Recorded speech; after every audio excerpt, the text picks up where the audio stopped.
How to Grow Beet Seed, Part 1. Greetings. My name is Hank, and I have not paid for seed at the store for almost 10 years, because I grow my own. It's April 3rd, 2016. Springtime here in Zone 5 in North America, and it's time to check the cellar for last year's beets, so that I can replant them and grow seed.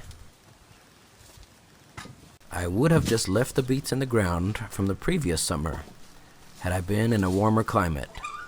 But here in Zone 5, the winter has a chance of reaching nighttime temperatures of 20 degrees below zero Fahrenheit, or even lower. This turns beets to mush. So to be safe, I store them in a cellar. You don't have to have a cellar. I have stored beets in a simple hole here in the ground, dug with a shovel. The hole just needs to be more than 3 feet deep and covered. Here in Zone 5, anything less than 3 feet deep usually dies, even in my cellar. So last year, I kept my beets in the same bag as the carrots I grew, and it looks like they did well together. Don't be tempted to grow seed with beets from the store. Those are hybrid beets, and would not likely produce good seed. All of my beets are from heirloom seeds and are open pollinated. A person should use at least 12 beets for open pollination. Anything fewer than 12 could lead to inbreeding and have poor results, so the more the better.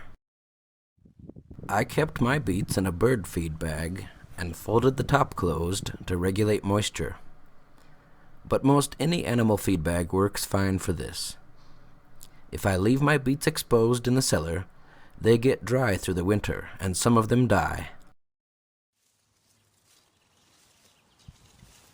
So to get started, I usually hoe a small trench for the beets, water the trench to soften the ground, and plunge the beets into the wet soil, root down.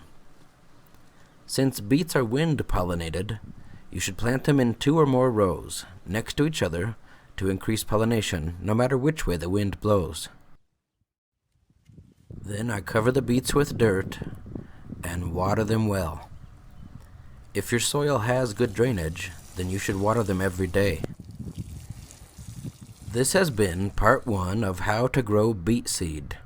Please stay tuned for Part 2. I will post a link to that video in the info section of this video once it has finished.